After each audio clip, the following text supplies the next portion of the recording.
There we go. How good was that? It cut off. I felt very sudden, that. It cut off really quick. I don't know why. I think I pressed the wrong button. It happens to the best of us, Charlie. Everyone's used to seeing 4 of us plus a special guest on the show, but due to unforeseen circumstances, it's Thursday night again. It's 9 o'clock. Me, Geeky Guy Comics. We've got Ben, the Attention Seeking Geek, and we are joined by Mr. Jason Douglas. Thank you so much for joining us, sir. Thank you for taking the time. My pleasure. Thank you very much for having me on. It's honestly, it's great. Equals 3. There we go. You know, this is. I don't know if people are going to look at this as a good thing or a bad thing. I mean, it means our faces are bigger, and I personally have a lot of face, which means it's just going to be a lot of this to deal with, a lot of extra. It will be, especially if you come. You made it even bigger. Nobody wants to see this, gentlemen. Nobody. No. Star of the show, Jason. Star of the show. Star of the show. Can you make mine about that big in the corner? No, that's it. You'll have to talk to your wife about that, Jason. Right. I don't think the only way my head is getting smaller is if I go to the gym for a year. Why not? Well, everyone's been in lockdown, so we've all got an excuse. We've all got an excuse. But Jason, you'll notice that slowly, as the show goes on, I will probably merge into the colour of this hat because fantastic. It's a running joke. I'll either go red or I go red or I go redder. So yeah, you know, it's all good. I mean, we've got people in the chat. We've got the Poptimist. I don't know if he say weaving or evening. We've got everyone's favourite tennis ball or shuttlecock. It's Mr. Fuzzy Dunlop. We have Sean the Noob. Evening, sir. And then can we just take a moment for Ben's shirt? That is a absolutely funky shirt. It's awesome. You know what? Like I was worried wearing this shirt that it might have been too much of a bold choice. But then I see your cap, Charlie, and I feel absolutely fine now. There we go. I feel like this was a mild choice in comparison. And Jason, I think Fuzzy Dunlop is talking about your bookcase. Look at that bookshelf. Yeah. We've got. That's it's a pride and joy of mine. There's a few comics on there. A lot of first edition Stephen King back there behind me. But most of like my graphic novels are all downstairs. So imagine that times 2. Comics are downstairs right now. I might have from beating the beast. Somebody, maybe my wife might say I have a bit of a problem. We've all got problems. That's why we come on live shows on Thursday at 9 o'clock to talk about them. Yeah, sure. Hashtag therapy. Hashtag therapy. There we go. Evening Wakey Box. There we go. We have Mr. Butler. We have Spine Six, Sith Lordly. Well. You was on their show a couple of months ago, wasn't you, Jason? I was. It was a good time. It's always a good time on Spine. Was it a 5-hour show, 6 or 7 or 8? I made it. Sith could tell you. I made it a couple hours in. I watched it today. It was a great interview. The only problem is all the questions that I was going to ask were asked on that show. So I'm all out. I'm out. I've got nothing. No, I've got lots to ask you, Jason, about this book Parallel. Of course, we need to plug this tonight because we're going to plug the shit out of that. Your pride and joy. I'm excited to talk about it. Cool. But I mean, I think your bookcase has taken over, Jason. We've got Sean and Noob saying, I want that bookcase with Stephen King books, first editions as well. Wow. Oh, Noob, man, I tell you what, I've got this thing where I tend to get to things late, but I've got enough OCD in me where once I lock in, if you're first, my first love, you're always going to be first, and that Stephen King will always be my favorite author, and I go all in. I need all of it. I started reading Stephen King probably a little too young. I read Eyes of the Dragon when I was 12. Fine. Then I read It right after when I was 12. And that, I didn't sleep well for about 6 months. It broke me. I see it when I was about 10, I think, down a caravan, and it scared the shit out of me. Well, it's just, I mean, they're 12 and half the book, and I hear a 12-year-old me reading it. It literally broke my brain, but I was hooked. I am meeting Tim Curry in October. I'm so excited. Yes, he's coming over for an event called For the Love of Horror here in Okay. Manchester. So do you know my favorite Tim Curry role of all time is as the in Legend, as like the weird devil guy at the end. Oh my God, is that I was beautiful? worried you were going to say Home Alone for a second. Same here. Maybe, I mean, honestly, some of the best Hollywood makeup of all time. I mean, it's brilliant. The movie itself is a steaming pile of garbage for the most part, and Tom Cruise refuses to wear pants in it for a reason. But Tim Curry is breathtaking in that movie. Yeah, absolutely. Here. I've just had a question from. We've had one from Spine. Already, that's very premature. Ask Jason about his stamp collection. Oh, about my stamp collection. This is from Sif Lordley. Is that a euphemism? I'm not sure. If it is, I don't get it. And I know what is he talking about? A lot of things that come out of that man's mouth, people don't get. It's fine. Let's see it going over my head as we speak. But we've got people joining left, right, and centre. We've got obviously Firehawk. How you doing, Ryan? Thank you from across the pond. We have Mr. Butler. Cager was my first King book. Hooked ever since. Tim Curry is a legend. We've got Copy 801 is joining us. But we are here to review comics, and we are going to give Jason the spotlight after we've reviewed comics, after we've reviewed Loki, episode 2 and 3. So we have tonight, Jason. We are inducting you into the Killer Comics crew, and I don't think it's anything to put on your CV, but that's what's happening. And what Wake It Box has said is, should I expect Loki spoilers? I haven't had a chance to watch it yet. Well, I'm so sorry, Wakey Box, but unfortunately,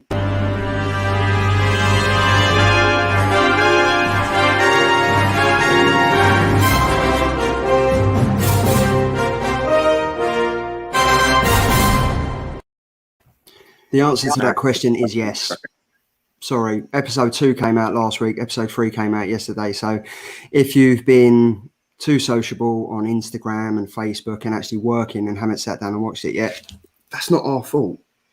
The one thing I will say is I don't think a lot actually happened in episode 3 in terms of like there's not huge amounts that we can spoil there. There's one thing that I want to talk about, but I know, Jason, you've been watching it with your kids, haven't you? Oh, heck yeah. I'm caught up for sure. Well, that's great. I didn't want to guest on here that we're talking about Loki. Are we loving it, Jason, or are we... Oh, no, I love it. I'm a big fan of the MCU in general. I mean, part of it is I think as I get older, I'm just going to complain about less stuff and moan and dislike things a whole lot less actively. And if there's things that I don't like, I'm just probably not going to watch them anymore. I mean, there's certain DC movies where I just haven't watched, but like I'm all in on the MCU. I thought WandaVision was breathtaking. I thought for all the clear reshoots that they had to do that, Falcon and Winter Soldier was a lot of fun, but this is good. And I'm really enjoying it. Can I bring up something from episode 3 that just delighted the nerd in me to the absolute core? Hell yeah. Well, I tell you what, if you hold on to that, let's smash episode 2 first. Sure. So episode 2 for me, and I'm completely with you, Jason. I'm all in for MCU. Anyone who watches this show or my channel knows how much of an MCU buff I am. And it pains me a little bit to say this, but I felt episode 2 did drag a little. I felt like there was so much kind of exposition done in that first episode, and I felt like we kind of got more of that in the second episode when I didn't necessarily need any more. It was like I've had enough of that. Yeah. But it was rewarded with an absolutely incredible finale in that second episode that I felt, feelings of dragging just kind of went away with that amazing finale. I thought the setting of the was it Rock's car shopping mall at the end of the world, which Easter egg, it must be a link to the Rock's On company. 100%. comic book readers will know, but I believe there is a shot of a Roxxon cart in one of the Iron Man films. I think it might be Iron Man 3. I think Roxxon has been at least name dropped, I think twice. I can't remember the spots, but it's been more than once, I'm pretty sure. It's kind of been there, I think, in the background. And yeah, the spoiler warning, Lady Loki. I'm going to do this because I'm still not sure. The Lady Loki reveal at the end was fantastic. So Easter egg wise, I don't know what you guys spotted, but 372 in the TVA library was a really cool nod to obviously the first appearance of the TVA in Thor 372. The Loki variants plucked from, I believe it's Mighty Thor number 3 or 4 with the Jason Aaron run. And you've got the Hulk, Loki. And, it was the last 3 that they showed, wasn't it? So cool, so cool. And the other Easter egg, really nerdy, but 1985, that Renaissance Fair was set, and I believe that is the same year as the Back to the Future was set, which is a whole time traveling nod. So yeah, that's me for episode 2. I mean, Jason, what did you think of episode 2 before we go on to? Before you go on, Jason, we've got one of the members of the Killer Comic crew. Like, he's working at the moment, and he's just dipped in. He has said, he's alive. Even superior face, superior hair, and superior book collection, I've been replaced. You snooze, you lose. He got here late. I was making fun of my face earlier. I don't know about superior face. God. You should see his. I think when you see his, you'd realise. No, we miss you. We miss you, my friend, and we hope you can get everything sorted this week, because I know it's been. And we also have Not Quite Mint as well, who's again working absolutely. You can tell the busy ones are, can't you? Me and Ben are here, and then you got Andy. Yeah, you tell the guys who give minimum effort to their work. Exactly. But while you just mentioned like the comic book reference, if you look at, when Loki's looking over the magazine and he looks over Morbius's shoulder and he's looking at the speedboats and stuff. If you look, it says 26 and then 4. I kind of thought that was a reference to Thor 264. Oh. Like, if you kind of put that together, it was, I think, in that issue, somewhere along it, I don't know if it's the start or the end of it, but that's where you kind of find out that Loki's ruling Asgard. So that was, I thought that was quite cool. But yeah. What a time to be alive when we're counting pages related to books. Did you like the second episode though, Jason? I did. I think what it did for me and what it added to maybe the thing that I appreciate most of the now ever expanding MCU is when they find that perfect combination of character, actor, actress, just that charm, or then even sometimes like the pairing of this character with that character, and you just let them be them. It's beautiful. I mean, RDJ defined that, right? Like every line out of Tony's mouth across, like 11 movies, I think, is just beautiful. And Tom Hiddleston is the same way. And you bring Owen Wilson into it, and those two together, and the back and forth and the banter and Owen Wilson's. Is his nose getting worse? That dude's nose has always been jacked up. But this is what I said to Ben on the first show when we reviewed it. I was like, it's not. I don't know if it's a spoiler, but I was like, has Owen Wilson been like tampered with? It looks more buggered than it normally is. I agree. So if you look at his face just as a whole, it looks like Owen Wilson's face, and the nose is there. But if you're watching Loki and you stare at the nose too long, I have to go. Ugh. And you got to look away because I think something's going on. I think it's like one of those trick pictures that it just moves further and further across his face. No, it's like the eyeballs in the pictures. It probably follows you. Don't stare at it too long. Oh God! You were talking about when they were flashing the holographic variants of Loki up there. Just from an actor perspective, I loved the little details of just watching Tom Hiddleston's reaction to each one. he's got these priceless facial reactions to, from his smarm to his overcockiness to his what really, oh God, I loved it. Yeah. I was a big fan of episode 2. I got to bring this up. Let's go macro for a second, because you brought up like maybe a little too much exposition. My question in general is this going to be a problem that the MCU in general runs into going forward as we get more cosmic, more multiverse, more into the weeds of you're not mining Tony's origin story anymore, right? Like a cave in Afghanistan. You're literally talking about the Eternals, which is about as convoluted and backstory laden as, until you get into the X universe, which is the most complicated soap opera ever.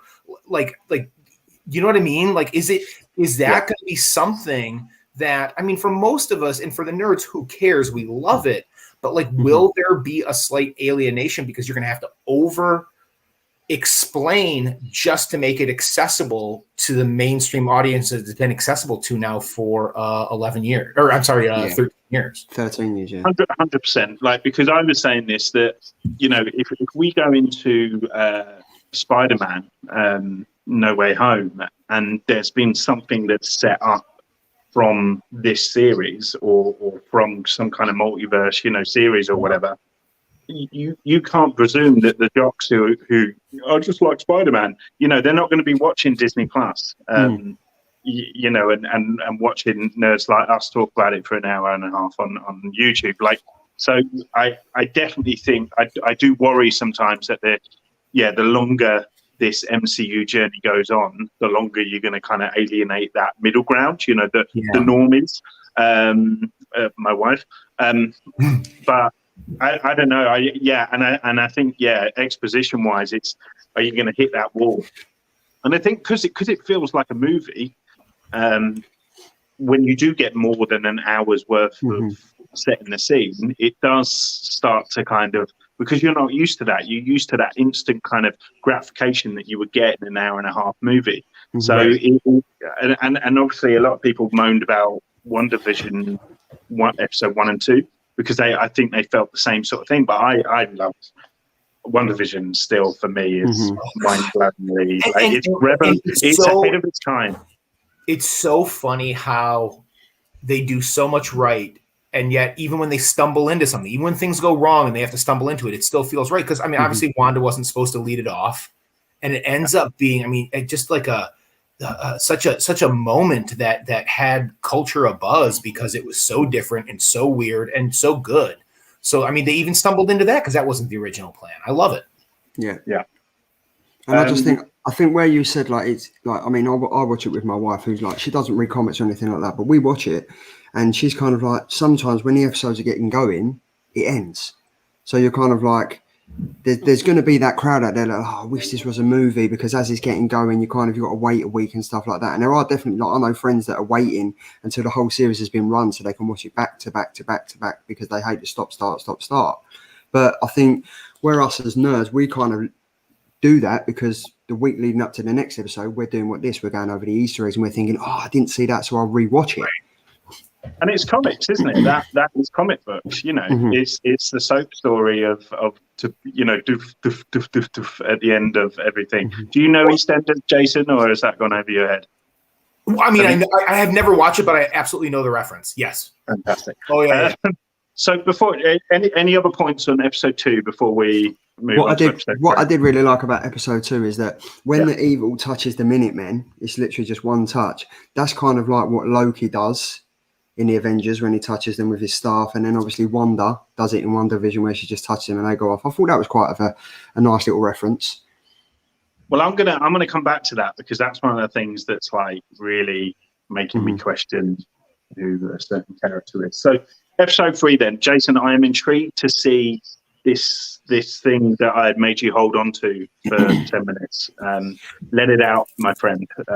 So talk about an Easter egg, and I know this is the second reference in MCU in general, but the fact that you get kind of an oblique reference to Frog Thor once again, come on.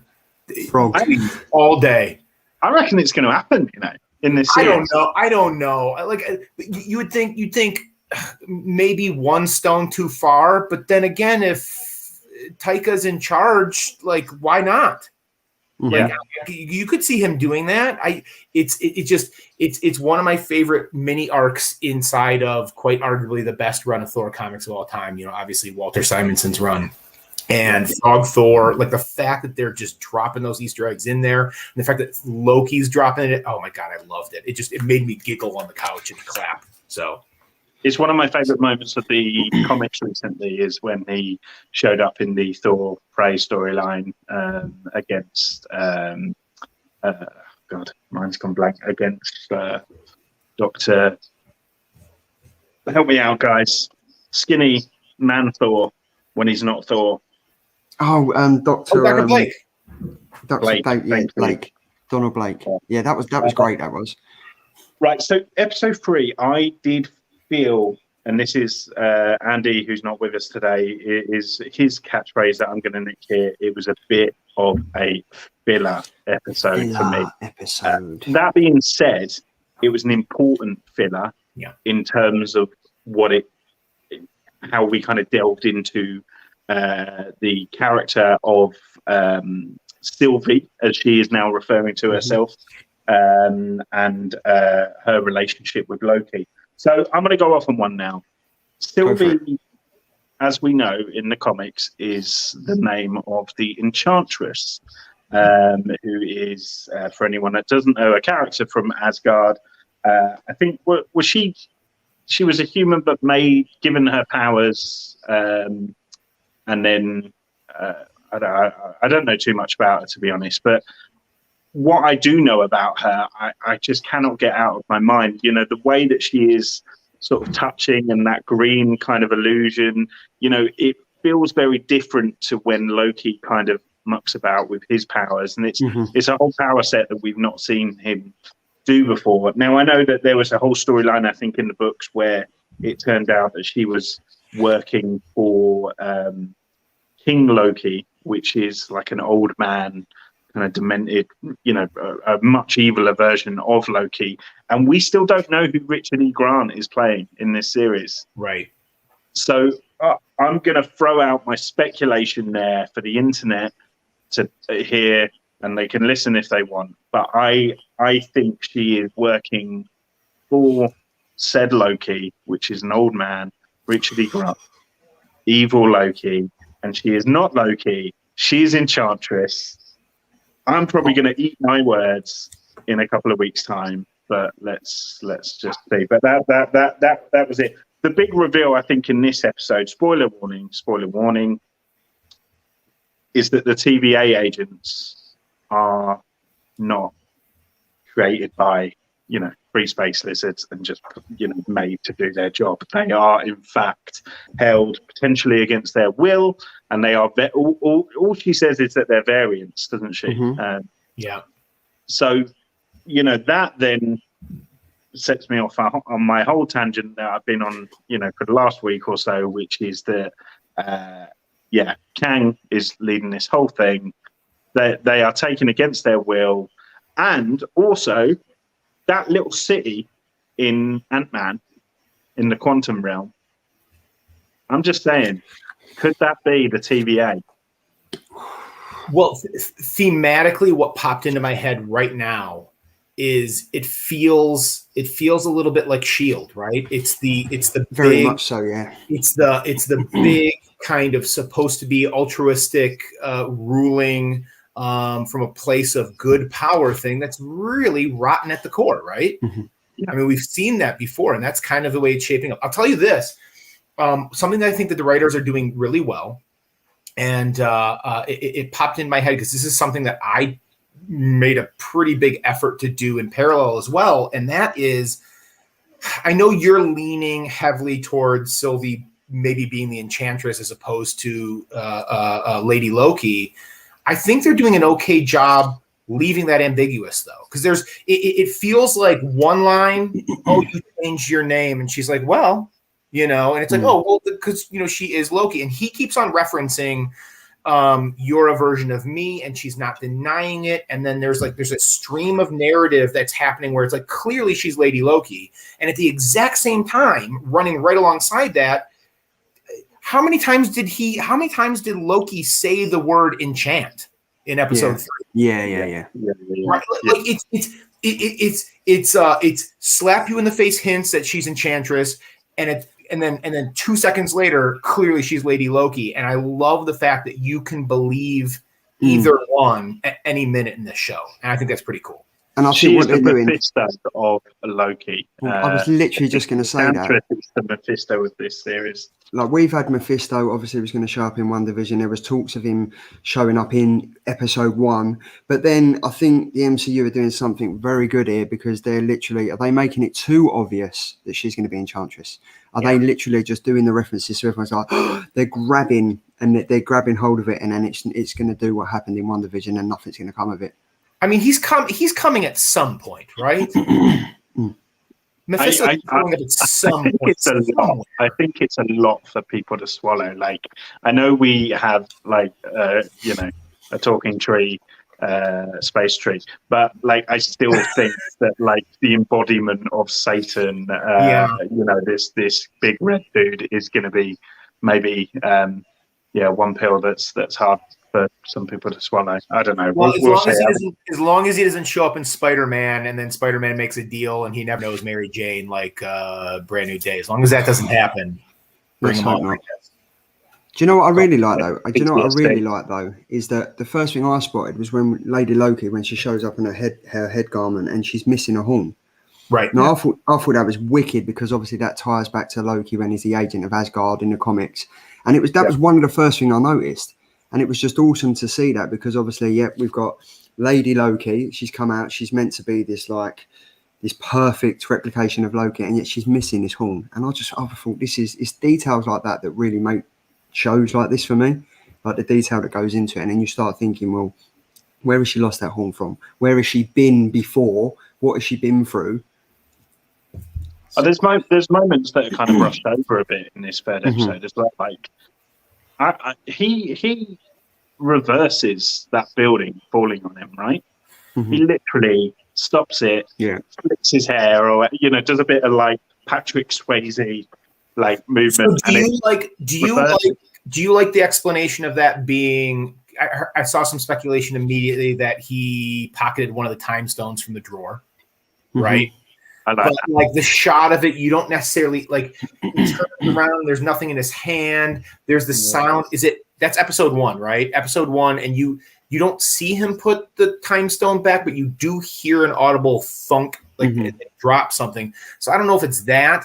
I mean, they teased the telekinesis, which we hadn't seen before, when he grabs the Roomba to fight in episode 2. So does he have the ability to put that building back?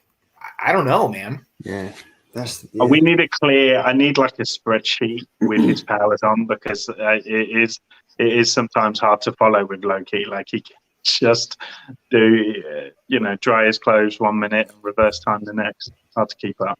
What I thought was good though was that what I thought was good was when Sylvie, or Lady Loki, when she goes back to the TVA, or when she enters the TVA and she goes to use her powers, she realizes quicker than Loki does that her powers don't work there. Whereas obviously Loki goes to use them, and he uses them twice, and is it Ravonna turns around and says, your powers are useless here. Right. So for me, it's like, has she been there before? Do you know what I mean? Because she literally came out of the portal and knew exactly where to go. Like, she came out, done a left, ran straight down the aisle. She knew exactly what door to go to. And I was kind of like, well, she's been hanging out in the near apocalyptic locations for years, planning this. I mean, she's got it all figured out. I mean, she's probably got maps of everywhere. She's probably got it all figured out down to the last minute, and it's basically him throwing her off.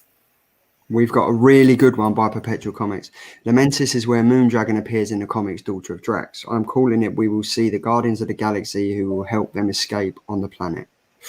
Oh, man, that's I big. thought you were meant to be working, Andy. Hey, if that happens in episode, like at the beginning of an episode, in episode 4, not even like the final episode of the series, if the Guardians of the Galaxy appear, I will eat my baby Groot that I have upstairs live on air. That'd be great. Well, I mean, it would be so like what? That's 2077. So it would be like that next generation of them, right? It would be Moon Dragon. It would be a new grown-up Groot. It would be who else? But like, yeah, that could happen, right? Mm-hmm. I think I love it. Don't get me wrong. Like, I think it would be incredible, but I just think that would be a lot. I don't know. Yeah, I don't know. But what a time to be alive, guys. In summary, we are sat here. It's third episode in. We're all still loving it. Has it been perfect the whole way through? Maybe not. No. But it's got fans talking. It's for my wife, who doesn't kind of delve into the ins and outs of Enchantress, but she is loving it just for what it is on face value as well. So I think Disney and Marvel are really ticking a lot of boxes at the moment. So bring on episode 4. Before we go on to the comic chat, I just want to say, like, one of my favorite things, and I might be wrong, I don't know, I'm gonna look it up though, but when Loki was singing on the train, he was singing in, like, was it Can you Russian? sing it for us, Charlie? I can't remember how it goes. Can you do it? Nor can I. But he's singing this song, and it was either in Russian or Serbian or one of those European, Asgardian, Slovakian. But didn't that sound? Don't you remember when Wanda is trying to get her twins to sleep? Oh. It seems like I'm gonna have to watch WandaVision back, but it seems like that's the same song or kind of lyrics that she's singing the twins. I might be wrong. I mean, like, but it seemed like there was something around that, because it seems so significant. Mephisto has taught them both the song. I don't know. Maybe it's there. I don't know. Maybe there's got to be something there. But let me know in the chat, and you two can let me know over Instagram and stuff. Next week, for this feature, we are actually going to wear silver, like tinfoil hats. I think for this feature. So much speculation, guys. I'm telling you. I think that'd be great. But I hope we haven't given away too many spoilers. We do try to do it. I think what we're going to start doing is do a week behind, so we can kind of give spoilers away, because, like, I mean, there's people in the chat. But the Poptimist has said there has been no miss minutes theories. Have we got any theories behind that? She's just. Did you see the look at Perpetual? Here we go. I missed that. I was watching. The credits reveal that the 2 guards who have taken tickets before boarding the Ark are named PVT Hudson and Corporal Hicks, which are the Hudson and Hicks from Aliens. Oh, game over, man! Game over. Nicely done. He's not working. He's not here to drop those Easter egg bombs. Love it. Can I just also say as well, the worst armor I've ever seen on, like, security, like woolly jumpers, basically. Do you know that the thing that popped into my head was have you guys read Cross Time Caper arc of early Excalibur, Claremont and Alan Davis? There's some pretty hideous Judge Dredd kind of inspired, but there's some pretty hideous armor in that and police enforcement uniforms that reminded me of yesterday for sure. Yeah, those are pretty rough. Those are pretty rough. The weirdest run ever. That run. Oh my god! Yeah. See here, that's how Disney brings the Aliens cast to the MCU variants. There we go. Look. There you go. And talking about variants, we might as well just get on to the comics. Now, Jason, you're a school teacher, aren't you? So you're probably reading books and everything. Are there any comics that you're reading at the moment?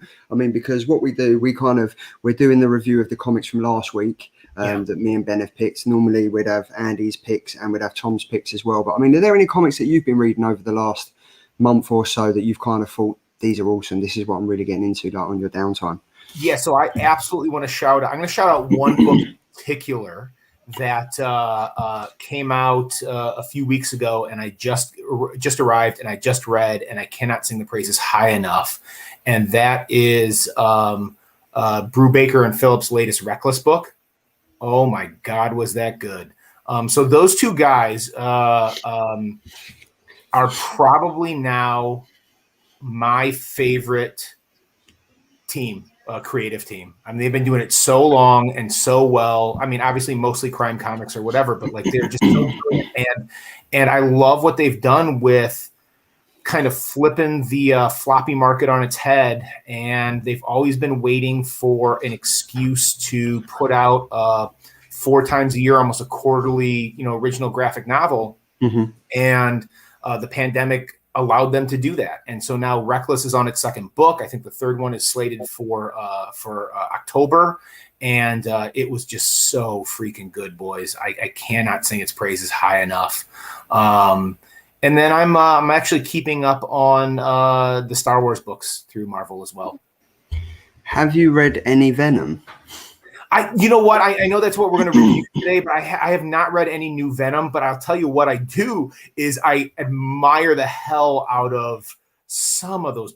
I mean, Venom covers are for the last year, maybe year and a half, have just been some of the most eye-popping covers / variants that just get produced fairly regularly now. And just looking at that and appreciating how gorgeous they are. Well, on my Monday show at 12 p.m. I kind of go over every single cover and every single variant we come coming out. Yeah. Now, last week there was, I think there was around about 47 variants of Venom. We're not going to go over them tonight. I've picked like the top 9 that I think are absolutely striking. That's good to know, Charlie, because we'd be here for 35 minutes. People were starting to fall asleep and tune out. 47, you say? Yeah. This will become a spine tick show if you go through all the covers. But Ben's pick of last week was we just need to explain as well to the viewers that what we're going to be doing now is we're going to be reviewing comics from last week. That means that you have a full week to kind of read them, and we're not, potentially spoiling something prematurely. You have your time to kind of read what you want to read. So, yeah, sorry, Charlie. But obviously, so Venom 35 came out. The legacy is honestly very Venom 200. It was the final chapter from the Donny Cates and Ryan Stegman variant. For the Ryan Stegman run, this comic had 3 different writers on it for the second part of the story, which featured Flash Thompson. That was Philip Kennedy Johnson, and then it strays me who done the third part. But obviously, Venom 35, it was released by Donny Cates and Ryan Stegman. It was available June 23rd last week. We had the main cover. It was the main cover, obviously fantastic. He's sitting there with the almighty sword. Everyone loved that sword. It was the one that killed Noel. Everyone absolutely loved it. We've got the Miko Cyan variant A. We have the Arthur Adams variant as well. We've got the Mike Mayhew variant A. Perpetual Comics' favourite artist of all time is obviously Jock with that fantastic variant as well. Clayton Crane had 3 variants. This one, anything Clayton Crane at the moment is touching is absolutely going through the roof. It's just ridiculous, and you can see why. These are just sensational. And then there was the Greg Horn variant C, Tyler Kirkham variant, which I know Ben was trying very hard to get, and in High Lee variant B as well. But this comic, Ben. Lovely stuff. Hey, right. Well, it's worth saying as well, newsflash, guys, if you are worried that your Donny Cates and Ryan Stegman scratch is not going to be itched now that Venom is coming to a close, it's going to be itched. There is a new series coming called Vanish, I believe, that they haven't even announced who is publishing it. There's rumors that I think they might be starting their own publishing company or something. They are. They're going to start there. Yeah, it's called KLC Sovereign. It's Kids Love Chains. Ryan Stegman did a live stream, I think, was it last night or the day before, on his YouTube channel, Ryan Stegman Live. Stegman and Friends, yeah. Yeah, and they spoke about it. And yeah, I don't know, they haven't said a release date or anything like that, but it looks like it's going to be, it's basically, I think you were saying, Ben, everything that Marvel wouldn't let them do, they've done in that comic. Yeah, I think that's pretty close to what Kate said there from the horse's mouth. So, but yeah, anyway, just a little news flash for you there. But so Venom 35 or 200, if you're going on the legacy numbers, because that's apparently what people do. I loved this. It was kind of like the calm after the storm, but like it was weird because it was the calm after the storm, but I actually felt like it drove everyone's stories forward more than at any point during the King in Black storyline. Like I felt like I got more from this one issue than I did that whole King in Black story, because we were talking about it before, weren't we, with consequence and things changing within that kind of Marvel universe, and weirdly enough, this book did it for various characters, and the way that it's done it, I think it feels original, it feels fresh. I mean, I love like the idea that Venom serves as like a dog, like with Dylan, that moment. And I don't know whether they kind of meant it or anything, but like some people refer to depression and things as the black dog, and I just found that a really interesting. That was like the first thing that came to my mind. On the flip side, you've also got the cat with the symbiote as well. So there's like a weird cat dog thing going, and I'm here for it. But the Dylan, spoiler warning, Dylan has taken on that mantle now of Venom. So what's happened is Eddie Brock has become the King in Black. So he ultimately now serves as like the ruler of the symbiotes. He can control them. He can control them to the point where he can be in multiple places at multiple times. So we see him basically warning the Marvel universe at different places that Reed Richards from the Ultimate Universe wants to bring back the Ultimate Universe and get ready. That's basically what he's saying. And then Dylan has the original kind of Venom, who there was a lovely little moment where we nearly got his name, but then we didn't. And I was like, oh my God, we're going to get like a name, like what's it called? And then he doesn't say the name. Yeah. But it was just really well written. It was kind of like Donny Cates kind of pointing fun at us as the reader. But I love it when writers do that. So, yeah. Anyway, one thing leads to another, and Venom has attached itself to Dylan to basically kind of, Dylan's going through a lot of similar stuff that Eddie kind of went through emotion-wise, where back in the day when he sort of originally was attached to the symbiote. So we get a brand new design. It's so cool. He's like wearing chains. It's so 90s. I love it. I'm here for it. And I'm really excited for, one, to see the kind of the old withered Eddie Brock, who through the King in Black storyline has kind of become this old withered man now. I'm really interested to see where that goes. I'm really interested to see where Dylan goes with his Venom story. The one thing I would say is that the Agent Venom story that was introduced, that doesn't feel new to me. That feels like a Flash Thompson story that you could have plucked out 10 years ago. So that's the only kind of thing that's not hooking me in, which is a shame, because that original Agent Venom series is like one of my favorite runs, but it just felt kind of too samey with that. So yeah, it was just an amazing kind of like reset issue on that Venom mythos. And it's mad that Venom, for me and for a lot of Marvel fans, is now one of the titles for Marvel. Like I never in a million years would have thought that I'd be sat here saying that. So it's exciting, and I think they've done an amazing job, and hopefully the new guys taking the reins will do a good job as well. I think the way that Donny Cates and Ryan Stegman have smashed the ball out of the park with this issue. Like, for me, this is a perfect way to end it.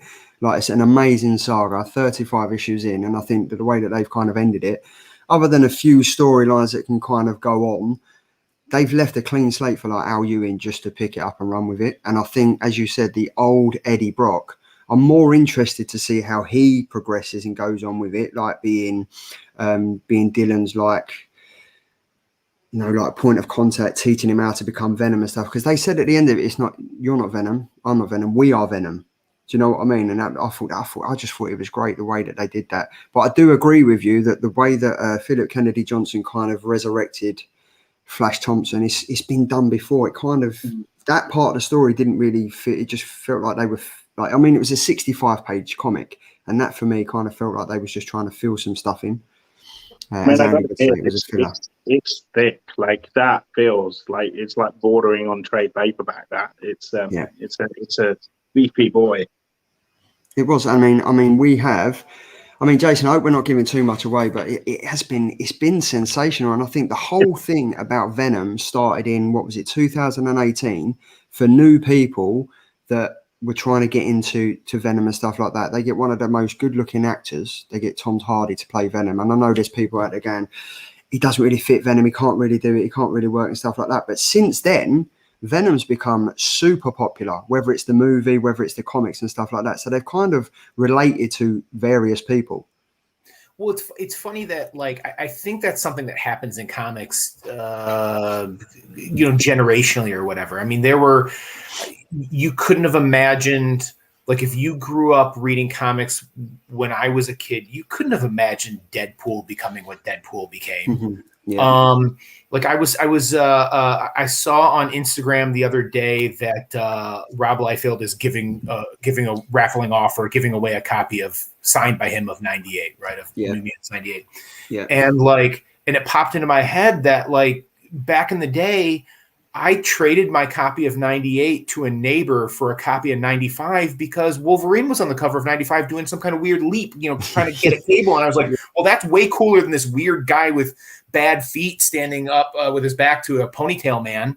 And so I, gave away because you couldn't imagine that. And there's, depending on where you are on the generational scale, as popular as Venom was as a Spider-Man villain, like in the 90s, right?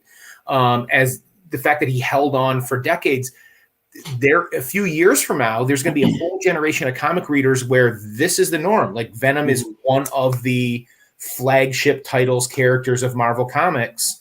And if you predate that, it's hard to like go, oh, wow, I could never have imagined. But at some point, this will be the norm. And that's like, there'll be kids coming up or going, yeah, Venom, right? That's, of course, that's what it is. Mm-hmm.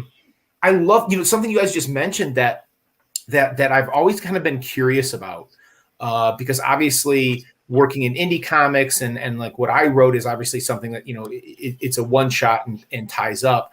I've always been very curious when a successful and fairly meaty run ends on a continuing title or at least a continuing character. Like, how much of that is editorial mandate and how much of that is the creative team wanting to tie up those loose ends? Or is it some kind of mix of that? Like the way you guys are describing this is after 35 issues, there's a nice place to continue the story if you want to, but not a ton of loose ends that the next creative team either has to ignore, like actively ignore, or has to actively engage with. And like, how much of that is Donny Cates saying, I want to wrap this up, and how much of that is Marvel editorial mandate saying, we kind of need you to clean some things up here? I've always kind of been curious about that. Well, that might lead on to this, which is obviously, this relates back, it's not really a spoiler, but obviously they've kind of featured it, the KLC, Kids Love Chains. So this is the new Venom suit, and he's got the chains around his wrist and stuff. This was awesome. But for me, I spotted this, and I was really pleased that I spotted this. If you look here, you can see 4 people in the windows. Now, that is the creative team behind the Venom run, the 35 issues. Now, this was awesome. As soon as I noticed this, I think it was like, I know. As soon as I think it was like 1 o'clock in the morning when I got to bed, I was reading this again, and I sent it to the guys on the Killer Comic chat, and I was like, that is a great send-off. Like, I'm sleeping, you weirdo.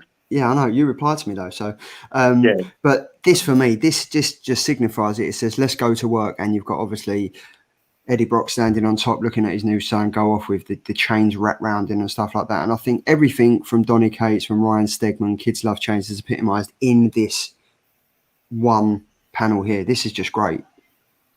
Well, what's interesting about what Jason was saying is it does almost feel like, it does feel this issue like they've like, introduce such bold new concepts, like right in this issue, that it's almost like okay, before we go, Dylan's now Venom, and Eddie Brock serves as like the king of symbiotes, and he can be anywhere. Oh, and he's an old man as well. Have fun. See you later. Bye. Like it does feel like they've kind of dropped like the mic on like some pretty big changes that they didn't necessarily even need to make, because those changes hadn't kind of taken place in, you know, the last issue of King in Black. So whether kind of Marvel wanted them to do that, and they've been working alongside, you know, Al Ewing and the future creative team, it very interesting to kind of know maybe what those discussions were behind the scenes, for sure. What I also like as well is obviously Donny Cates does Thor as well, so you've got the Thunder reference here. And what is this? This could be Thor standing here. Like, is it a reference to that? It's Eddie, but is it a reference to saying, well, look, we finished Venom, but look at the Thunder, look at that there, we're still writing Thor, so you can't get rid of us that easy. I love that you notice the creative team in the windows. There's a long storied history of creators dropping themselves into an issue, from the crazy metaphysical of Animal Man to a random issue of like X-Men where Claremont and like John Byrne are just like in a crowd scene, to like this kind of thing, sometimes subtle, sometimes not. But I love that history in comics when the creative team pops up in the actual book.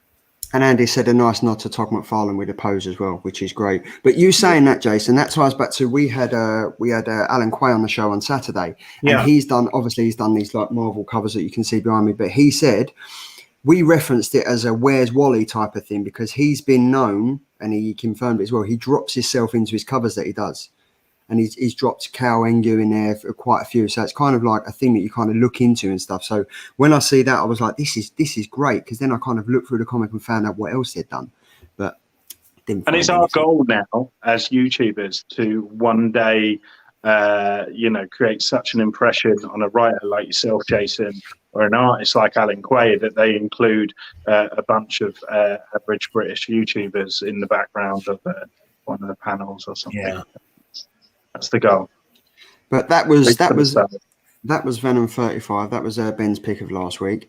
Mine was Stillwater number 8. Now this has been me and Andy like sung their praises from the top of every bus, every train, every building. From day one, this has been incredible. This is obviously by Chip Zdarsky and Ramon Perez. The main cover by Ramon Perez, and then we've got Gabriel Kari on cover B. Now, Ben was a late starter to this comic, and we couldn't sell it to him enough. And I tell you what, this for me, I'm enjoying it, but I've got to say what Andy Perpetual would always say. For me, this was a filler issue with a lot of backstory. To be fair, I mean, at this point, we're 8 issues in. Like, let's be honest, when you're 8 issues in, you've gone 6 issues, you can buy the trade paperback. So we're kind of issue 2 of the second run, as it were. But I mean, everyone knows about Stillwater now. So to be 8 issues in, it kind of seems a bit weird to start doing backstories of characters that have been at the forefront of the comic since issue 1. You kind of want to get issue 1, issue 2, and then maybe issue 3 touch on the backstories a bit so you learn more about the characters.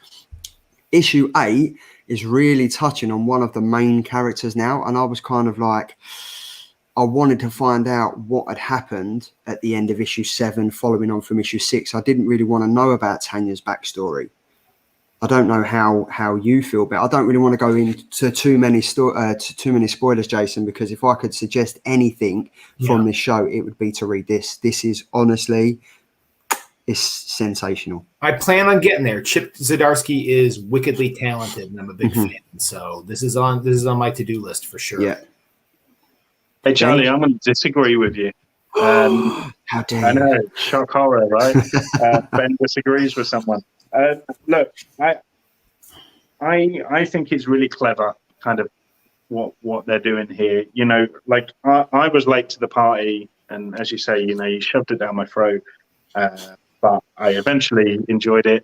And the way that I read it it was almost like a trade paperback. I read issue after issue after issue up until issue 7. And even getting to issue 7, it felt like the beginning still. It felt like the scene was only set, but I was okay with that because the pacing, Chip Zdarsky just has an incredible kind of ability to pace everything perfectly. And the way his speech is wrote, it just flows so fluently. And this from the very off has felt like the beginning of The Walking Dead, how it felt when you first picked up The Walking Dead, or even how it felt when you first watched The Walking Dead. And what series like Walking Dead do, or even if you go back to like series like Lost, they do revisit individual characters' backstories, and it's important that they do that. And it ultimately, I think this Stillwater it's quite a big ensemble cast. So I don't think this will be the first time that we revisit just one individual character's backstory throughout a whole issue. I think it will be done again, and I kind of welcome that because I quite, it's now given that character a whole new layer of depth that wasn't there before. Meaning that when they are involved in the the core storyline in the future, I'm going to kind of have that extra attachment to them and their story. So I mean, I just can't thank you enough for recommending this because it's I had a mate actually text me today and ask for my recommendation, and I fell off my chair because no one usually wants my opinion. But I said to him, go and see if you can pick up Stillwater. I'm just going to recommend it to everyone now. And Jason, I don't know how much of this show you watch, but I am kind of the Marvel guy, the Marvel and the Batman guy, and it's these indie heads that are kind of turning me, and I am, wow. I mean, I'm really turned now, like, and it's books like this and books like yours, Sarah, as well that we're just about to come on to that. Yeah, I'm really kind of loving the stories that are told, I think, with a lot more freedom. Yeah, I couldn't agree more. I do want to make a comment on the pacing of when you might go into a backstory, and this is just me kind of nerding out just from a writer perspective, but also from a fanboy perspective of liking that big fat series that wraps up, right? Like I grew up with Sandman and I grew up with Preacher, and you know what I mean? And like, your 75 issue run or your 65 issue run and the story is a whole. And Zdarsky's done enough of this now. I mean, usually, so like when you hit that spot, whether it's after an arc, or it's in the middle of an arc where you're going to do the flashback episode or the fleshing out a character's backstory episode, unless it's kind of like the late seasons of Lost where they're kind of making it up as they go along and they need something to stall for time. Usually the author has at least a general idea, if not more so, about where everything's going. And you're going to drop in an issue doing this when you need either one of two things, where you either need to slow down the pace, right? Like it's not time to move on to the next big thing, or you need some details about a major character's or a tertiary character's backstory because of the role they're playing coming up. And it adds more depth and it adds more meaning to you reading that next thing that character does in the present, because you now know this thing about their past. So I wouldn't be shocked at all. Now that you say it, that's exactly what he was doing. Like if Zdarsky was like, oh yeah, this is happening in issue 8, absolutely on purpose, because by the time you get to 12, you're going to need to know this. Yeah, and it does. And especially at the end, you kind of understand, and it's kind of come full circle from why they've done that character backstory. But I mean, look, we've got the noob saying Something is Killing the Children took 16 issues before hitting the backstory, and I love it. Yeah. And Fuzzy Dunlop, at the end of the role, you'll maybe appreciate his individual character issues a lot more. Maybe so, but honestly, the two, if you can take away anything from the show tonight, I would say Stillwater, and for me, Stray Dogs has been amazing. Oh, what a series! Stray Dogs is it's. Well, you know what, Charlie? It came out this week, so That's my pick of the week next week. I'm that's your going to do pick that next week. That is. Right? Okay, so tune in next week, and we will delve into that because it's I've got a lot of things to say about that final issue. But I mean, Jason, we've taken up enough of your time, so I think it's only fair that we kind of get on to why you're on this show. The main event. You've been a fantastic guest. Now, obviously, you are the creator of Parallel. Yeah. It came out April last year. Well, I mean, COVID kind of derailed the release. It was going to be April, and because Diamond got all screwed up and shut down, it was funny. Like people who ordered shops and people who ordered directly from SourcePoint got their books a little bit early. Most shops through Diamond didn't get it until later in the summer, so it was a very staggered release, but that was the original plan. It was solicited in previews in February, and then it was supposed to be April, and that's when all my signings started, and that's where all my cons started, and then obviously. Well, I'm just going to say straight from the off, this is fucking awesome. Dude, I've got to say, I read this when you first. We're not monetized, so he can swear. I read this when you sent it to me a couple of months ago, and I read it again last night. And I have to say, this is a thought-provoking. It's an in-depth, fantastic look at one single character, how he overcomes tremendous animosity and everything in his life, and he deals with these life situations in a way that's one, relative, two, that the way that things are at the moment, you can kind of sense, you can kind of see where he's coming from, you can kind of deal with it. And I've just got to say, it was a really great read, sir. So I've got a hat on. I am taking it off to you because it was bloody awesome. I loved it, mate. I really, really did love it. And I know Andy from Perpetual Comics loved it. I know Tom from Not Quite Mint. And I know the guy below you as well. It was, it was wicked. It was just the perfect one shot. Like we talk about Chip Zdarsky's pacing and things, and this for me, pacing wise, just kind of, it just made sense. Everything just kind of flowed from start to finish. It was really compelling, and the subject matter is taboo. And it's taboo, I'm going to say unfortunately, because I think it is a subject matter that needs to be approached more.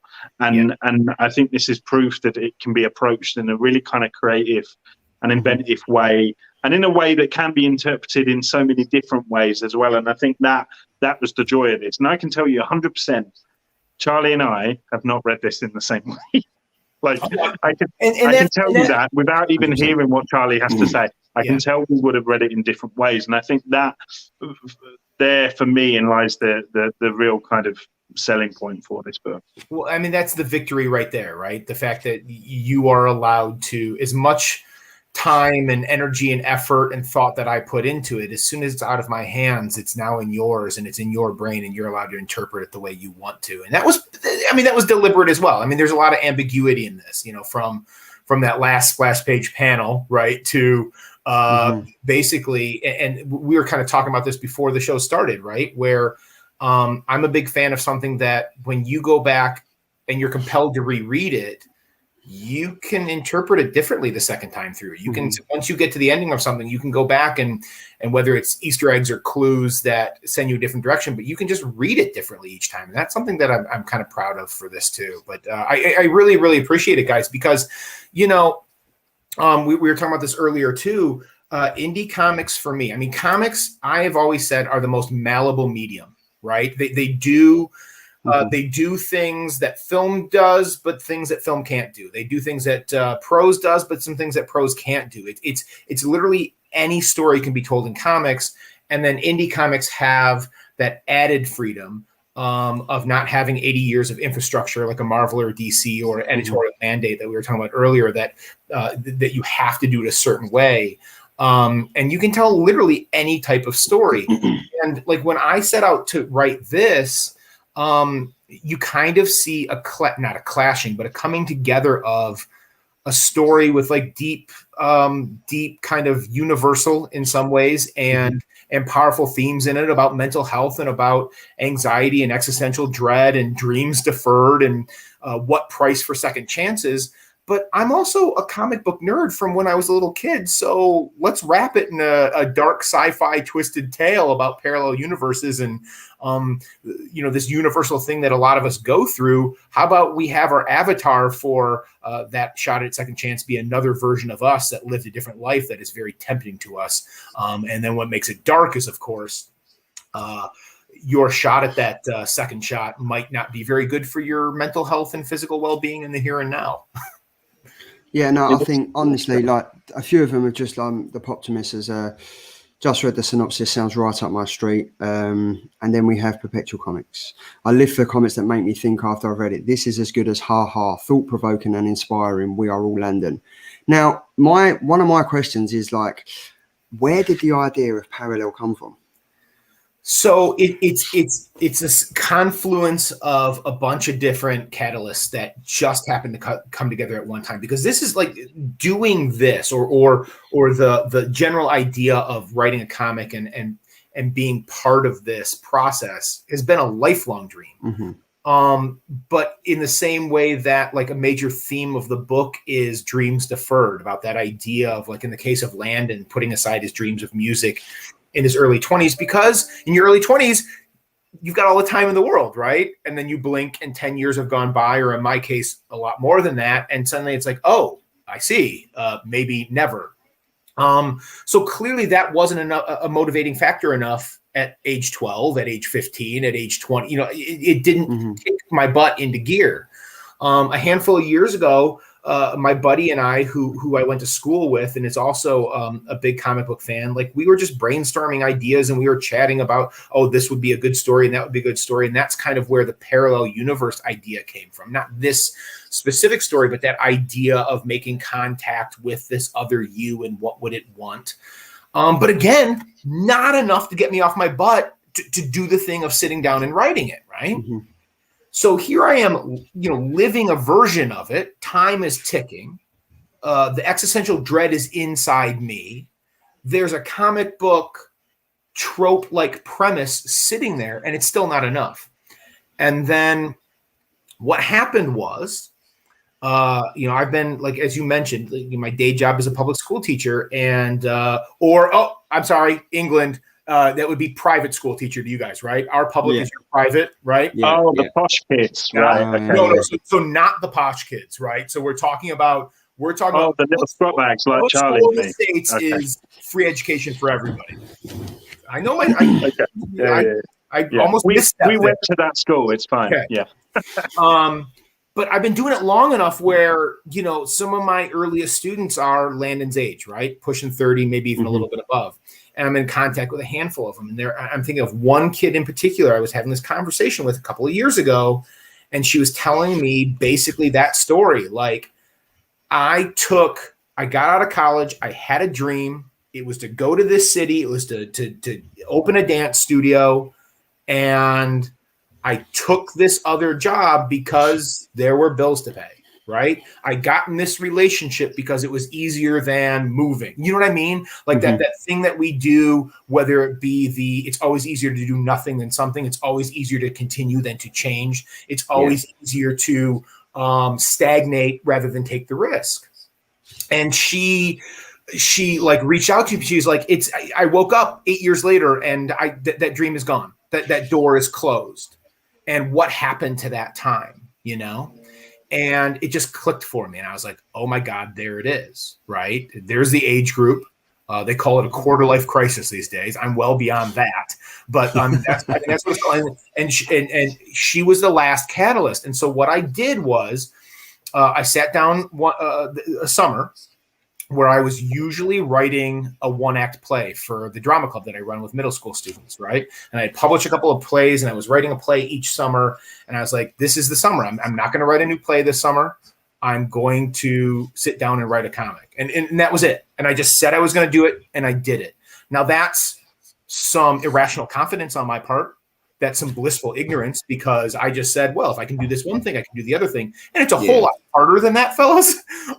It's a whole lot more involved than that. And honestly, if you think about all the factors that held me back from pursuing this dream for so long, had I known how hard this is and how involved it is and how intense it is and how much goes into it, that could have possibly been enough to scare me off one more time and have me say no. But that blissful ignorance of just stepping into it and going, let's do it, sat down and did it, and now here I am. Mm-hmm. Brilliant. One of the things I love about this book is I love when a fairly kind of mundane setting is mixed or kind of overlaps with something that is quite fantastical and this book kind of ticked that box for me. But I on a personal note, I actually was really I was quite emotional reading this. I am someone who has struggles with mental health and things. It is something that I do like to be open with on this platform because I do think it's important that more guys kind of talk, especially kind of guys of my age and situation and stuff. So I felt really kind of moved by this, and I felt like that kind of the way I read into this is I actually took away by the end of the book all of the fantasy elements of it. I kind of walked away from this whole thing going, no, this was just a kind of front.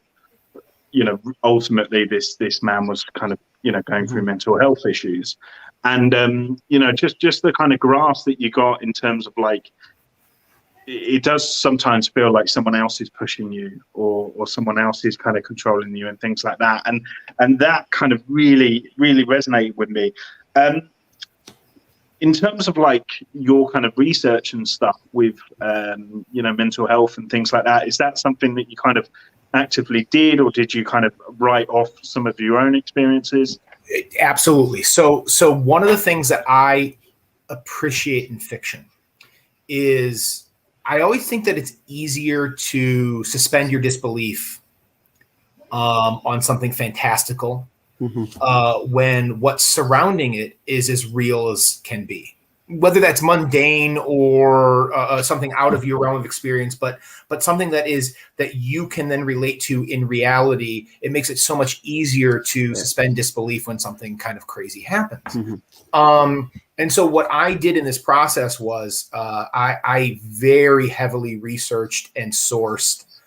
If you look at all the secondary characters, right? If you look at the professions that pop up in the book, right? You've got psychiatry, you've got detective work, you've got certain medical professionals in there as well.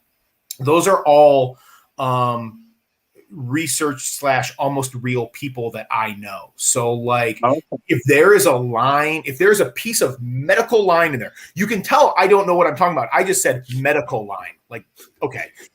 That's my cousin who's a doctor in Boston, right? And I vetted every single thing, not only just like, what should I say here, but like, here's the situation that Landon's going through. What would the paramedics say at this point? Right here, he's been hit by this bus. What do the paramedics say on the way to the hospital? He's been in a coma for this long. What is the doctor saying to his wife? So all of that is completely vetted. Same with the detective. I talked to my college roommate who is now a DEA agent. And like, he talked to me about if this were the situation, here's what the detective would be saying. Here's what they would, kind of be wary about. Here's how he would follow up with it. I wanted that to be as absolutely realistic as possible. And especially with the mental health aspects, right? Yeah. So that was research too. That was a psychologist that is a family friend of ours. And like, I'm really, really proud of. I like that your phone book, you've got all ground covered. Like Well, I wanted, like, the one thing I told Adam, the artist, was like, okay, I want visually, I want a little bit of a Dr. Melfi vibe, from Sopranos, where she's sitting there and she's, a little bit of this. I wanted that, but I also wanted her to be that person. I wanted that positive portrayal because, like, one of the proudest bits of dialogue in there is that I had when I was writing it was that point where the world is judging him. Everybody in his life knows, not thinks, knows that he's off his rocker, right? Yeah. And she's like, I'm not here to judge that. I'm not here to tell you whether this is real or not. I'm here to listen to you, and we're here to work through this thing because, and this brings me back to that first thing you said. Something that was really, really important to me thematically to get across in this story is that the idea of time passing and the existential dread and anxiety or depression or stagnation that can bring for just about anybody, right? I truly, truly believe that that's pretty darn close to a universal experience that people have. And yet there's this terrible irony that goes with that, that is, we deal with it and experiencing it in isolation and alone. And in fact, the more that you feel it, the more isolated you tend to feel, right? And the truth is, everybody you know is either going through it, their version of it, or has at some point. And the idea of trying to deal with that alone is just toxic. And so, like you said, talking to somebody, whether it is a mental health professional or whether it's your family or whether it's friends, no matter how alone you feel in that, because how couldn't you? And Landon is the perfect analogy for that, because like, how can he not feel alone when the way he's experiencing, when the way this is manifesting for him is voices and visions of another version of him offering him a second chance at all the things he left behind? Who's like, how do you make that leap and say, this is something I should talk to somebody about? It's almost against human instinct to do that. And yet, if you just take that leap and trust some other people, they know exactly what you're talking about. Their version of it. Yeah. You know, and that's the irony of that situation, right? It's universal, and yet we experience it alone. And I hope that got across, and I'm so glad that you dug into that and related to that. And the concept is genius, because I think ultimately, if you were to describe the way you feel sometimes, it would sound ridiculous, or it would sound like something from a comic book, you know, because sometimes the best way to describe it is that there is another version of yourself. Yeah. Do you know what I mean? So it's that kind of rationality of like, no, this is my reality that I am living, and this is the effect it's having on me. So but I guess bravo on that front, and that's kind of how I read into it. But as I said, you could pick it up a second time, and I could just read it as a really fantastic sci-fi story about right. So like you've got the different ways you can read it. So like I wanted there to be layers, right? Can you read it as a very entertaining, dark sci-fi tale with crescendos of tension, especially in the second half, as the stakes of what Landon has to do to get to this other version of himself, just the stakes increase, especially with his physical well-being, right? Yeah. You can read it that way. You can you can relate to it, and like you said, set that stuff aside and just go, oh, yep, I know. Yes, I know exactly what this is. Yes, I can relate. And then the other kind of layer that I really wanted to write into this, and then especially in the second half, once I was working with Adam on it directly and we were bouncing stuff back and forth, was I wanted there to be that ambiguity almost between pages and panels, right? Where if you read Landon as a character, there's clearly points in the book where he believes he's losing it. Yeah. And there's the next page, he clearly knows this is actually happening to him, right? And he goes back and forth. And you can feel like when he feels safe in one, the other one rears its head again and it crushes him, right? So you can look at it from the character going back and forth. But like, even as the reader, what I hope is you do the same thing. And on page X, you're like, dude's nuts. And then on page Y, you're like, oh, that probably really happened to him, right? And then maybe the second time you read it, you flip, you know, depending on how you interpreted the ending. So... Well, Jason, that's how I kind of like. So I read it the first time, and I was like, right, this is like looking at the cover. I was like, oh, right, this is going to be a sci-fi. Looked into it, read it, and I was like, wow, that was great. And then when I read it again last night, I was like, wow, do you know? Because I was having a bit of a down day, so I was like, well, I'm going to read it. And you kind of, with your mindset, if you read it in the mindset of you're having a down day, and you can look at it differently, it's two different comics for me, to be fair. It's two different novels. One's a sci-fi element that like goes off on a tangent, as you said, and this one is about a man that knows he can be something, knows he should be something, and he's fighting. It's that good versus evil, the battle in his head that he's having with himself. And it is, I think, the way that you've been able to get that across, to be able to read it two different ways, sensational, mate. Honestly, I think you've done really, really well there. I appreciate that. And I mean, I think once it all came together, I mean, at least one of the thoughts in my mind was like, I like comics that have bang for your buck, whether it is the readability of it or whatever. I like it. You know, somebody was saying, you know, I was doing an interview earlier this week, and it was like, you're pretty verbose, like it's pretty dense in spots. And I'm like, yeah. In fact, it would have been more had Bob Sally, my editor, not gotten his hooks in me and made me pare back a couple of those scenes because, you know, yeah, I like it when there's stuff to dig into and layers and you can go back. I like bang for your buck, right? So 100%. I think with this subject matter, you know, if it wasn't dense or wordy in parts, it needed to be, you know, because it needed to kind of set that.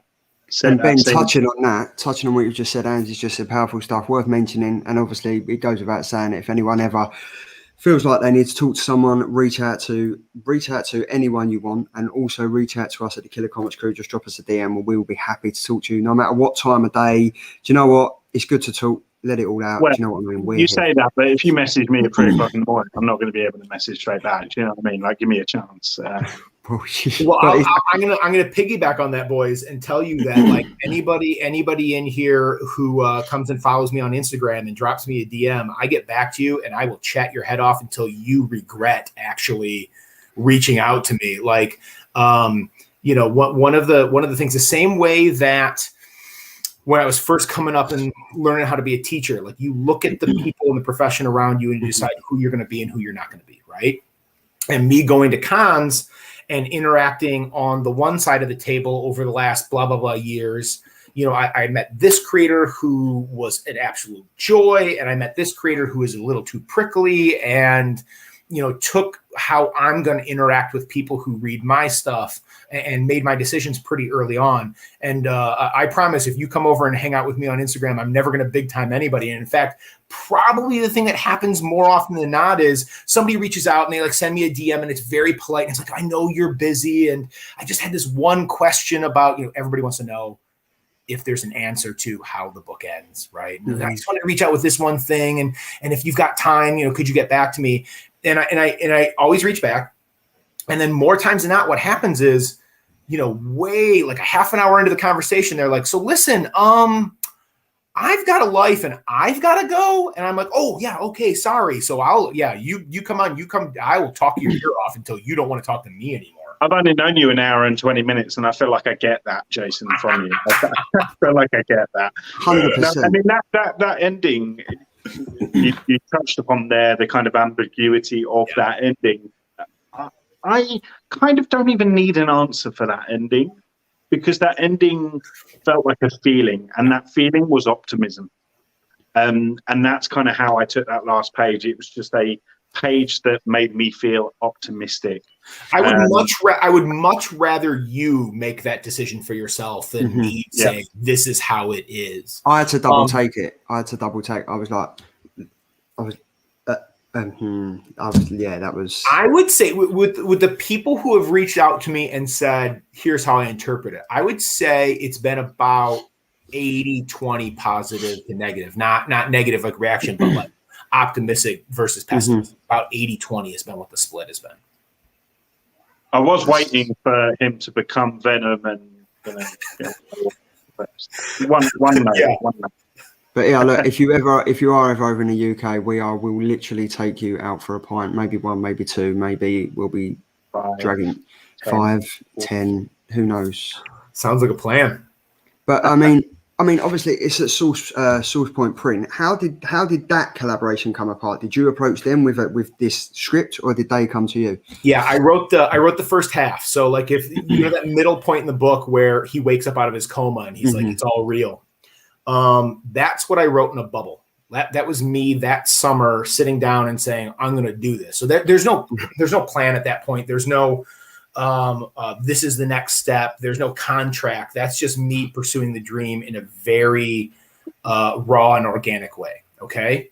But as soon as I hit that point, I paused and said, okay, so is this something? I kind of wanted to know, like all this effort had gone into it. I knew the shape of the second half of the book. But I kind of wanted to know if it was just a cathartic release valve for me, or if this was something that was more in line with this dream of, I'd like to be one of those people with my name on the book that goes out into the world. And so I did, I'm pretty archaic. And even though I'm not 100 million years old, the idea that the comic industry had basically shifted, especially in indie comics, to, crowdfunded kind of a model was not something that was at the forefront of my brain. So I did the due diligence of researching online, all these different publishing companies and like, what are their submission policies? And it was pretty dejecting because most of them did not have open submissions, and those that did do not want your script. Maybe some art, maybe a pitch, but definitely not just, a multi-page document of, 32 pages of comics. And, but I didn't give up there. I was like, well, what do you do then? Well, you print it out, because apparently it's like decades ago. You print it out and you go to a con, in my case, my local con, Motor City Comic Con in Detroit. And you walk up to booths that have indie publishers and you hand them a script. And talk about old school. I like went into my classroom, boys, and I made several copies. I printed stuff out, had a cover letter, put it in like an old school manila file folder from a classroom, and even grabbed very fancy color paper clips out of my desk drawer. Ooh, boy, man, did it look good. And I walked in there back at some point, Jason. and I walked in, and the first booth that caught my eye was the Source Point Press booth. And for the simple reason that even before they've kind of blown up in the last few years and gotten their Diamond deal and their Simon & Schuster deal a couple months ago, they were crushing on the con circuit for about 10 years and always have the most striking setup and booth there. And I walked right up, locked eyes with this one gentleman behind the table who had a magnificent full red beard. I was like, that dude looks like he knows what he's doing. Walked up to him. I mean, how can you have that massive of a red beard and strut with it and not know what you're doing? So I walked up to him, and that just happened to be Travis McIntyre, the co-founder, editor-in-chief, and president of Source Point Press. And here I am again, the irrational confidence of earlier that I mentioned. Here you go, sir. Here's my comic. Would you like to take a look at it and maybe publish it for me, kind of thing?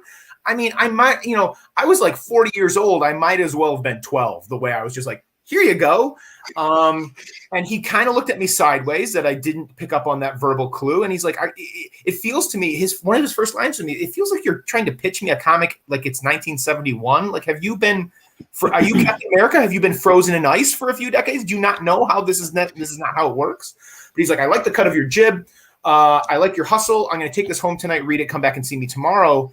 And I got in through a very unorthodox, as far as 21st century goes, method, and signed a contract a little bit while later. He's like, at that point, I kind of saw that first 32 pages as like an oversized first issue, and like maybe 2 more issues after that. And he's like, nope, this is a one-shot, little small graphic novel. It's 64 pages. Do you think you can write me a second half? And I did that thing that like actors do at auditions when they're like, can you ride a horse? And they've never even seen a horse. And they're like, yes, I can. And as soon as he said, can you write a second half? I was like, absolutely. In my brain, I have no idea. I used to have an acting profile. Right. So there's so many lies on there. Like, I can speak French. Right. Yes. And they hooked me up with Adam Ferris, and they hooked me up with Bob Sally, who's a hell of a writer in his own right. And we were off and running. And then I got to fulfill one of those great fanboy things where I got to write for an artist who, once I saw what he could do, it didn't change the shape of the second half of the book, but it definitely accentuated some of the darkness. Some of those crescendos got a little bit bigger. Some of those panels got a little bit darker, literally and metaphorically, because I got to write for an artist. And then, can I tell you this? I got to tell you this really quick. Got to the end. So here's the cool thing. So the thing that shocked me the most is, especially in indie comics, like how much time, effort, and blood, sweat, and tears go into it. And it's like way more time than you would expect, right? It's like it's literally a couple of years. And but what was cool was it then allowed me to savor, first time, savor every little step of the way, right? When that first sample page came in, when that first completed page came in, right? When Justin Birch, who did the letters, and he letters for everybody and does a heck of a job. When I was kind of dancing around and dropping these hints with him online, and he took the bait and he emailed me and said, "So, would you like to do a FaceTime call and watch me letter a couple of pages of your book?" And I'm like, "Ooh, yes, please." That's exactly what I was hoping you would say.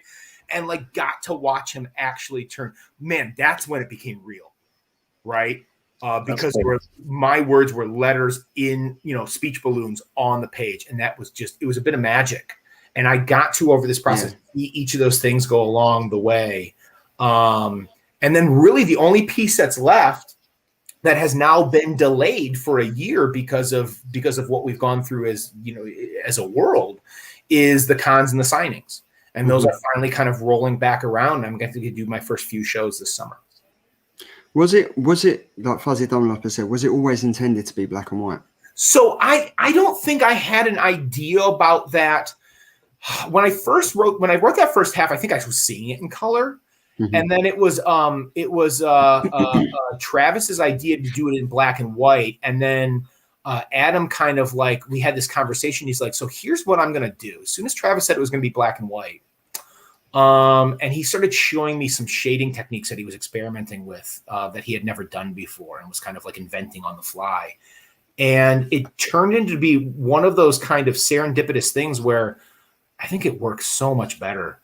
Like the black and white and gray of it. Yeah. I think really, I think it works symbolically. I think it works with the darkness of the second half, certainly. I mean, there's that panel, my favorite panel in the book. I'm going to see if I can find it really quick. My absolute favorite panel in the book is that very noirish panel after, here we go. This one up there at the top. Yeah. That's not working in color the way it is. Light coming in through the blinds and stuff like that. And like, as soon as Adam showed me that, I was like, yeah, it has to be black and white. I don't think it works without it. And I think it actually works better. So, do you know what I'd love to see though? I'd love to see it inked, but the alternate version of Landon is black and white. Oh yeah. Well, let me give you a little inside baseball Easter egg to look back as you flip back through it one more time. If you do. A decision, and this is like a spoiler, or it's not. Again, up for your interpretation. So Adam made a conscious decision that every single time other Landon physically interact, he's going to draw it with a different effect. So like every time like he passes through them, or you've got, like you mentioned, the push, right? The back push, the scene at the top of the stairs, right? Every single time that interaction happens, Adam made this conscious decision that it would not be the effects, the style, the drawing would be different each time. Now, what does that say? What does that mean? Does that make it more real? Does it make it less real? It's up to you. But that was a decision he made, and it's just fascinating to look at and go back and go, oh, I like that too. So honestly, it was great, and I've dropped the link to Source Point Press. I've dropped the link to the Ghana variant that you've done as well. I've dropped your link to your Instagram as well, because you're posting some good stuff on your Instagram, like it's panels with the comic and stuff like that. I can't sing the praises for this enough, man. Honestly, it's a great nobel. So is that the Source Point website? Is that where we can pick up a copy? Yeah. So there's still a bunch of really kind of easy ways to get the book. You can, whether you're in the States or you're in the UK, you can still walk into an LCS. You can walk into your brick and mortar and use the diamond order code, and they'll send it to your shop. I mean, if your shop wants your business. Now, most likely you walk into your shop and they certainly don't know my name.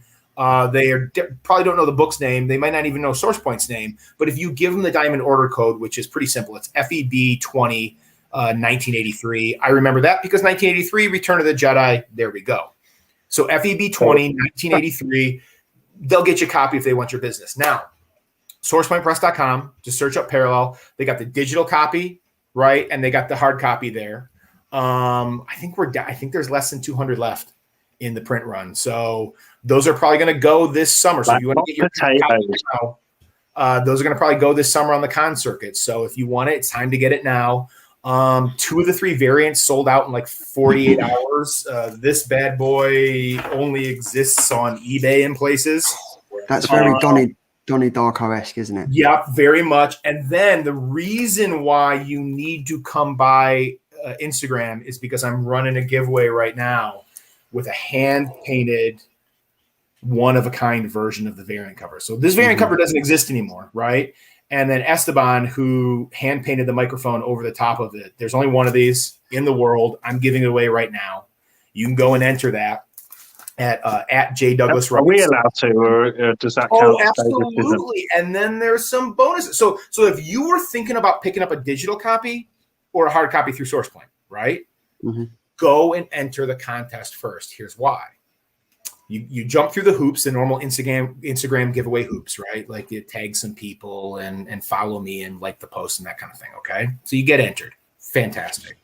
But if you were going to buy a copy anyway, all you got to do is go to sourcepointpress.com, buy the digital copy, very reasonable. Buy the physical copy at $6.99 for very dense 64 rereadable pages, right? And I will give you if you send me a receipt that you bought one of the physical copies, I'll enter you 12 more times. And if you buy one of the digital ones, I'll enter you 7 more times. And that ups your chances of winning. Literally a one of a kind. There's only one of these in the world, and it could be yours. Yeah, that's amazing. That's it really makes best salesman ever, Jason. If I ever do anything, I'm getting you to sell it for me. Well, this is good. Okay. So this is like my day job is convincing 13 turning 14-year-olds that like grammar isn't boring. So like I can sell, but I also haven't done it on the side of the table, right? So like right now I'm a bundle of nerves for like my first cons next month and in August and stuff like that. Like I know I can do it, but I also don't know that I can do it. So I appreciate that vote of confidence. Speaking of a pitch, let me tell you guys this. Anybody who, you've got a budget and you've got your comics budget and you've got your real comics budget, you've got your dark money comic budget because you don't want your wife to know actually how much you're spending or whatever it is, right? Dark money. Did that hit a little close to home? Should I? So true. Hashtag dark money. That's it. That's trending now. Oh, we are using that expression weekly. Dark money. It's funny because it's true. Exactly. It's very true. It hurts. Listen, I grew up with Marvel and DC, and then into the old school vintage Valiant universe. That was my jam when I was 12 to like 15 years old. But your dollar does a bit of magic in the indie comics world, right?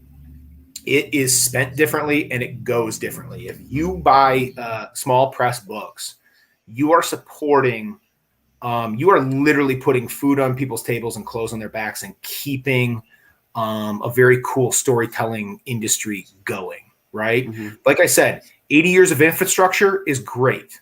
But that is not what indie comics are. Indie comics is very much hand to mouth, but the stories are being told are just as valid and in a lot of ways have a lot more freedom in them, and your dollar goes a whole lot farther. You go and spend $7 on Parallel or $3 on the digital copy, and you're supporting indie creators, you're supporting small press books, you're supporting an industry that's really interwoven even with your local comic shop.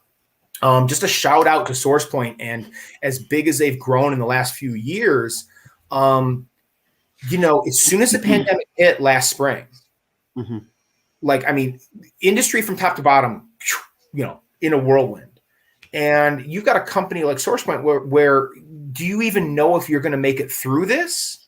And yet their very first instinct was to support local comic shops. So for throughout all that spring and summer, when you ordered something online from SourcePoint, 20% of your order was matched and was just cash infusions in all the closed and shuttered shops, whatever your local shop was. I mean, it's such a family business in indie comics that when you support them, you're supporting so many different levels. You're supporting the person working in the office, you're supporting the editor, you're supporting the creators, you're allowing those stories to keep on going out there. So it's something that has really opened my eyes being on that side of it, is like your dollar goes so far and allows people to keep on doing what they love.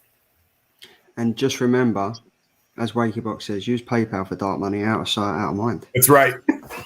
That is it. But Jason, honestly, thank you so much for sitting and talking to us. I mean, I'd love you to stay around, because we do a thing that Ben's put together, and it's something like this.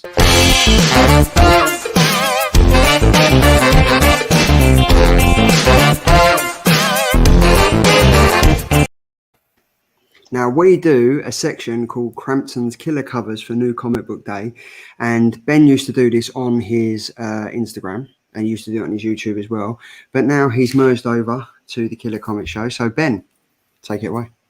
Thank you. This ties in with Charlie's videos that go out on a Monday at 12 o'clock BST every week, like clockwork, where he goes through every cover that is coming out that week. So my picks for this week, the first one is the Wonder Woman Black and Gold issue 1. And this is the Warren Lau variant, who once again proves his wizardry in creating pure beauty from scratch. His grasp on the smooth skin, flowing hair and eyes that are full of life there.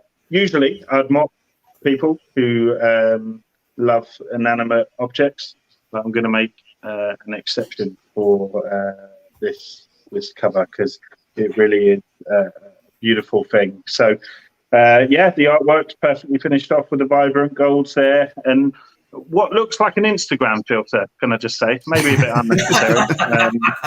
But yes, that's Wonder Woman. And my second choice was for Stray Dogs issue 5.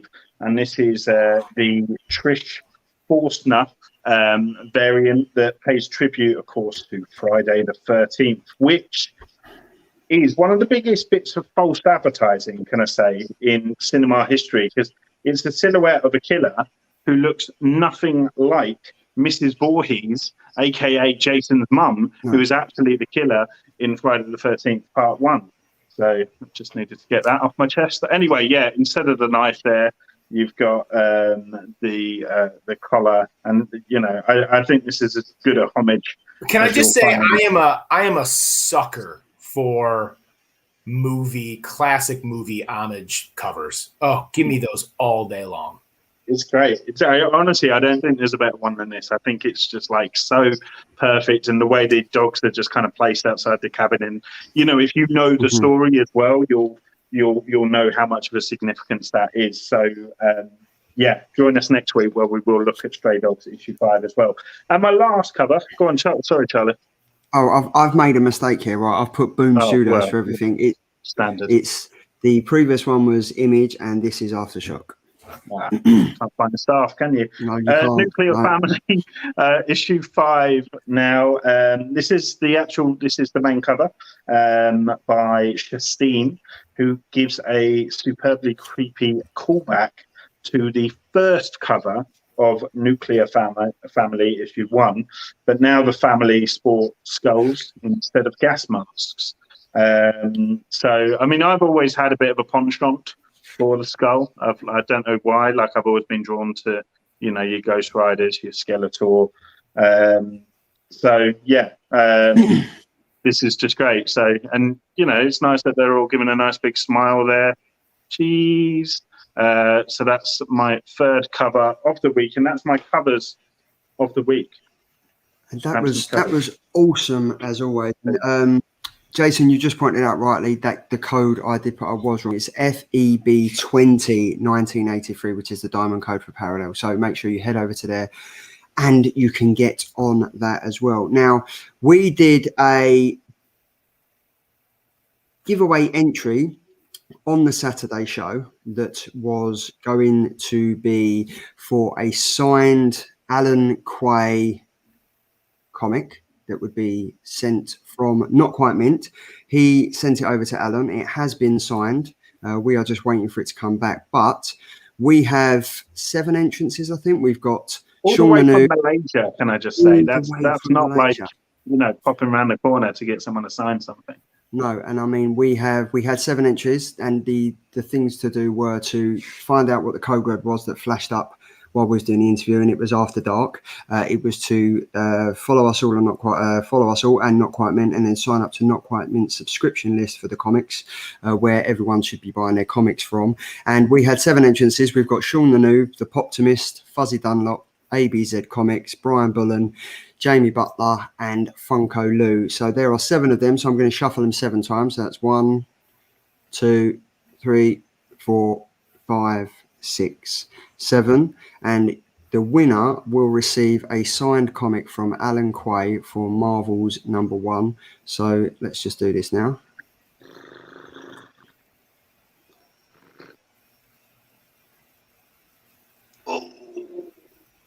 Jamie And Butler. there we go. So the winner of that is Jamie Butler. If you can contact and reach out to Not Quite Mint on Instagram, you will have your comic in the post as soon as we receive it from Malaysia. So, but guys, that's another Killer Comic Show down. Jason, thank you so much for taking the time to join us. I know you've probably got schoolwork to mark up and stuff, but this is more interesting. This has been more fun. The pleasure is all mine. This was awesome. Thank you, gentlemen. Thank you. For everyone in the chat, make sure you follow Jason because his comic is sensational. Make sure you get a digital copy of that. Make sure you buy a standard flicking through pages comic because everyone likes the comic that they can actually hold in their hands and read. And make sure you enter the competition as well to be in the chance. Could you just hold up that cover again, Jason, of the one that they can actually win? Yeah, that's the one you can win. Only one of them in the world. Go hit me up at J Douglas Writes. And then Wakey wanted to know about the UK. If it's not in your comic shop right now, they will order it for you. That's the diamond order code, or you can get it through SourcePoint. That way it works just as well. But definitely go enter the contest because then if you do those other things, I'll give you extra entries and up your chances of winning that one of a kind. And there we go. So thank you so much for coming on. It's been a longer show, been an hour and 46 minutes, but you know what? I've loved every bloody minute of it. Thanks to everyone that's been in the chat. Thanks to you two guys. Thanks to the rest of the Killer Comics crew that couldn't be with us tonight, but they're here. They're in the chat. They're sending chats and everything like that. But thanks, guys. It's been wicked. Enjoy your week. Enjoy your weekend, and we'll see you on the other side. See you later.